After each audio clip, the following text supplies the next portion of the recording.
April 1979 کو ذوالفقار علی بھٹو کو رات 2 بجے راولپنڈی کی سینٹرل جیل میں پھانسی پر لٹکا دیا گیا۔ ان کو راولپنڈی جیل کے زنانہ حصے میں ایک 7 بائی 10 فٹ کی کوٹری میں قید کیا گیا تھا۔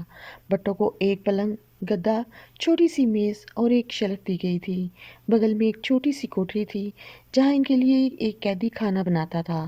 ہر 10 دن بعد وہ قیدی بدل دیا جاتا تاکہ اسے بھٹو سے انسیت نہ ہو جائے۔ کبھی کبھی بھٹو کے دوست اور دانتوں کے مشہور ڈاکٹر نیازی ان کے لیے کھانا بھیجا کرتے تھے۔ بھٹو کی زندگی پر کتاب لکھنے والے مصنف سلمان تسیر، جن کا بعد میں قتل کر دیا گیا، اپنی کتاب بھٹو میں لکھتے ہیں، شروع کے دنوں میں بھٹو جب بیت الخلاء جاتے تھے تو ایک سیکیورٹی گارڈ وہاں بھی ان کی نگرانی کرتا تھا۔ بھٹو کو یہ بات اتنی ناپسند تھی کہ انہوں نے تقریباً کھانا کھانا بند کر دیا تھا تاکہ انہیں بیت الخلاء جانے کی ضرورت ہی نہ پڑے۔ کچھ دن بعد اس طرح کی سخت نگرانی بند کر دی گئی تھی اور ان کے لیے کوٹری کے باہر علیحدہ ایک بیت الخلاء بنوا دیا گیا تھا۔ بھٹو کو جیل کے اندر پڑھنے کی آزادی تھی۔ آخری دنوں میں وہ چارلس ملر کی ہیبر، رچرڈ نیکسن کی سواں عمری، جواہر لال نہرو کی ڈسکوری آف انڈیا، صدیق سالک کی اپرینٹس ٹو سلنڈر کا مطالعہ کرتے تھے۔ پنجاب حکومت کے جلاد طاہرہ مسیح کو بھٹو کو پھانسی دینے کے لیے لاہور سے بلایا گیا تھا۔ ان کا خاندان مہاراجہ رنجیت سنگھ کے زمانے سے پھانسی دینے کا کام کر رہا تھا۔ اس وقت طاہرہ مسیح کی تنخواہ 375 روپے ماہانہ تھی اور ہر پھانسی دینے پر انہیں اضافی 10 روپے ملتے تھے۔ ایک بار جب ڈاکٹر نیازی بھٹو کے دانتوں کا معائنہ کر رہے تھے تو بھٹو نے انہیں مذاق میں کہا کہ تم بھی میری طرح بدقسمت ہو، کیونکہ تمہیں تمہارے کلینک میں ایک حسین لڑکی ساتھ میں ہیلپ کر رہی ہوتی ہے اور یہاں مدد کرنے کے لیے تمہیں ایک قیدی ملا ہے۔ بے نظیر بھٹو 2 اپریل 1979 کو اپنے بستر پر لیٹی ہوئی تھیں، تبھی اچانک ان کی والدہ کمرے میں آئیں اور کہا، پنکی، گھر کے باہر جو فوجی ہیں وہ کہہ رہے ہیں کہ ہم دونوں کو آج ہی تمہارے والد سے ملاقات کے لیے جانا پڑے گا۔ اس کا کیا مطلب ہے؟ بے نظیر اپنے سوانح عمری ڈاٹر آف ایسٹ میں لکھتی ہیں، مجھے معلوم تھا کہ اس کا کیا مطلب ہے اور میری والدہ کو بھی معلوم تھا کہ اس کا کیا مطلب ہے، لیکن ہم دونوں ہی اس بات کو قبول نہیں کر پا رہے تھے۔ اس کا ایک ہی مطلب تھا کہ ضیاء الحق میرے والد کو قتل کرنا چاہتے تھے۔ بے نظیر اور نصرت بھٹو کو ایک شیولٹ کار میں راولپنڈی جیل لایا گیا اور وہاں ان کی ملاقات ان کے والد سے کروائی گئی۔ ملاقات میں ان کے درمیان 5 فٹ کی دوری رکھی گئی۔ بے نظیر لکھتی ہیں کہ میرے والد نے پوچھا کہ مجھے میری فیملی سے ملنے کے لیے کتنا ٹائم دیا گیا ہے۔ جواب ملا، آدھا گھنٹہ۔ میرے والد نے کہا کہ جیل کے قوانین کے مطابق خاندان والوں سے ملنے کے لیے پھانسی سے قبل 1 گھنٹہ ملتا ہے، لیکن اہلکار نے کہا کہ مجھے ایسی ہی ہدایات دی گئی ہیں کہ آپ کو آدھا گھنٹہ دیا جائے گا۔ ذوالفقار علی بھٹو زمین پر ایک گدے میں بیٹھے تھے کیونکہ ان کے کمرے سے کرسی، میز اور پلنگ ہٹا دیا گیا تھا۔ بے نظیر مزید لکھتی ہیں کہ انہوں نے میری لائی ہوئی کتابیں اور میگزین مجھے واپس کر دیے۔ میرے والد نے مجھ سے کہا تھا کہ میں نہیں چاہتا کہ میرے مرنے کے بعد وہ لوگ ان کو ہاتھ لگائیں۔ انہوں نے مجھے ان کے وکیل کے دیے ہوئے کچھ سگار بھی واپس کیے۔ انہوں نے کہا کہ شام کے لیے میں نے ایک سگار بچا کر رکھ لیا ہے۔ انہوں نے شالیمار کالون کی ایک شیشی بھی اپنے پاس رکھی ہوئی تھی۔ وہ مجھے اپنی شادی کی انگوٹھی بھی دے رہے تھے، لیکن میری والدہ نے انہیں روک دیا۔ اس پر انہوں نے کہا کہ ابھی تو میں اسے پہن لیتا ہوں، لیکن بعد میں اسے بے نظیر کو دے دیا جائے۔ تھوڑی دیر بعد جیلر نے آ کے کہا کہ ملاقات کا وقت ختم ہو گیا ہے۔ بے نظیر نے کہا کہ کوٹری کو کھولیے، میں اپنے والد کو گلے لگانا چاہتی ہوں، لیکن جیلر نے اس کی اجازت نہیں دی۔ بے نظیر مزید لکھتی ہے کہ میں نے کہا، پلیز کوٹری کھولیے اور مجھے آخری بار اپنے والد کو گلے لگانے کی اجازت دی جائے۔ میرے والد اس ملک کے منتخب وزیر اعظم ہیں اور میں ان کی بیٹی ہوں۔ یہ میری آخری ملاقات ہے اور مجھے ان کو گلے لگانے کا حق ہے۔ لیکن جیلر نے صاف انکار کر دیا۔ میں نے کہا، گڈ بائے پاپا، اور میری والدہ نے سلاخوں کے درمیان سے ہاتھ بڑھا کر میرے والد کے ہاتھوں کو چھوا۔ اس کے بعد ہم دونوں تیزی سے وہاں سے نکلے۔ میں پیچھے مڑ کر دیکھنا چاہتی تھی، لیکن میری ہمت جواب دے گئی۔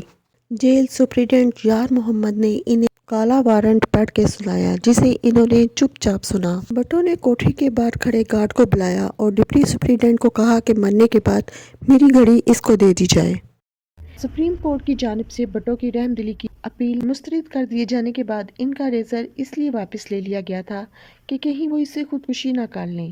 سلمان تصیر لکھتے ہیں کہ بھٹو نے کہا مجھے داڑھی بنانے کی اجازت دی جائے، میں مولویوں کی طرح اس دنیا سے نہیں جانا چاہتا۔ 8:05 پر بھٹو نے اپنے ہیلپر عبد الرحمان سے کافی لانے کو کہا۔ انہوں نے اسے کہا کہ اگر میں نے تمہارے ساتھ کوئی بدسلوکی کی ہے تو مجھے معاف کر دینا۔ 9:55 پر انہوں نے اپنے دانتوں میں برش کیا، چہرہ دھویا، بال بنائے، اس کے بعد سونے چلے گئے۔ رات 1:30 بجے انہیں اٹھایا گیا۔ وہ ہلکے بادامی رنگ کی شلوار قمیض پہنے ہوئے تھے۔ جیل اہلکاروں نے کپڑے تبدیل کرنے پر زور نہیں دیا۔ جب سیکیورٹی اہلکاروں نے ان کے ہاتھ پیچھے باندھنے کی کوشش کی تو انہوں نے اس کی مخالفت کی۔ آخر کار انہوں نے زبردستی ان کے ہاتھ رسی سے باندھ دیے۔ اس کے بعد انہیں ایک اسٹریچر پر لٹا کر تقریباً 40 فٹ کی دوری پر لے جایا گیا۔ جلاد نے ان کا چہرہ کالے کپڑے سے ڈھانپ دیا۔ ان کے پیر باندھ دیے گئے۔ جیسے ہی 2:40 پر مجسٹریٹ بشیر احمد خان نے اشارہ کیا، جلاد طارہ مسیح نے لیور کھینچا اور بھٹو کے آخری الفاظ تھے، فنش اٹ۔ اس زمانے میں راولپنڈی سینٹرل جیل کے خفیہ اہلکار ریک کرنل رفیع الدین کتاب بھٹو کے آخری 223 دن میں لکھتے ہیں، تھوڑی دیر میں خفیہ ایجنسی کے ایک فوٹوگرافر نے آ کر بھٹو کے پرائیویٹ پارٹس کی فوٹو اتاری۔ حکومت اس بات کی تسلی کرنا چاہتی تھی کہ آیا بھٹو کے اسلامی طریقے سے ختنے بھی ہوئے ہیں کہ نہیں۔ بھٹو کے پرائیویٹ پارٹس کی تصاویر اتارنے کے بعد حکومت نے اس بات کی تصدیق کر لی کہ بھٹو کے ختنے ہوئے تھے۔ بے نظیر لکھتی ہیں کہ بھٹو کو موت کے بعد بھی اتنی بے عزتی سے گزرنا پڑا۔ بے نظیر اپنی کتاب میں لکھتی ہیں کہ ممی کی دی ہوئی نیند کی والیوم کے باوجود بھی میری رات کو 2 بجے آنکھ کھل گئی اور میں زور زور سے چلائی، نو نو پاپا پاپا، بس میرے منہ سے یہی الفاظ نکل رہے تھے۔ سخت گرمی کے باوجود میرا پورا جسم کانپ رہا تھا۔ چند گھنٹوں کے بعد سینٹرل جیل کے اسسٹنٹ جیلر اس گھر میں آئے جہاں بے نظیر اور نصرت بھٹو کو نظر بند کیا گیا تھا۔ اسے دیکھتے ہی بے نظیر کے الفاظ تھے کہ ہم وزیر اعظم کے ساتھ چلنے کے لیے تیار ہیں، مگر اس کا جواب تھا اس کی ضرورت نہیں۔ اس نے کہا کہ انہیں تدفین کے لیے لے جایا جا چکا ہے۔ بے نظیر لکھتی ہیں کہ مجھے ایسا لگا جیسے کسی نے زوردار گونسا مجھے مارا ہو۔ میں نے چلا کر کہا کہ آپ انہیں ان کے اہل خانہ کے بغیر تدفین کے لیے کیسے لے جا سکتے ہیں؟ اس کے بعد اس جیلر نے بھٹو کی ایک چیز بے نظیر کو سونپی۔ بے نظیر لکھتی ہیں کہ اس نے مجھے پاپا کی شلوار قمیض دی جو پاپا نے مرنے سے پہلے پہن رکھی تھی۔ اس سے شالیمار کولون کی خوشبو ابھی تک آ رہی تھی۔ پھر اس نے ایک ٹفن باکس دیا جس میں انہیں گزشتہ کئی دنوں سے کھانا بھیجا جا رہا تھا جسے وہ کھا نہیں رہے تھے۔ انہوں نے ان کا بستر اور چائے کا کپ بھی مجھے دیا۔ میں نے پوچھا ان کی انگوٹھی کہاں ہے؟ جیلر نے کہا کہ ان کے پاس انگوٹھی بھی تھی کیا؟ اس نے جھولے میں سے انگوٹھی تلاش کرنے کا ڈرامہ کیا اور پھر انگوٹھی مجھے پکڑا دی۔ وہ جیلر بار بار کہہ رہا تھا کہ ان کی آخرت بہت پرسکون تھی۔ میں نے دل میں سوچا کہ پھانسی بھی کیا کبھی پرسکون ہو سکتی ہے؟ بے نظیر کے خاندانی ملازم بشیر کی نگاہ جیسے ہی بھٹو کی شلوار قمیض پر پڑی وہ چلانے لگا، یا اللہ یا اللہ، انہوں نے ہمارے صاحب کو مار دیا۔ ویڈیو پسند آئے تو لائک اور سبسکرائب کر دیجیے گا۔ ملتے ہیں اپنی کسی اگلی ویڈیو میں اسی طرح کے کسی نئے ٹاپک کے ساتھ۔ اپنا بہت سا خیال رکھیے گا۔ اللہ حافظ۔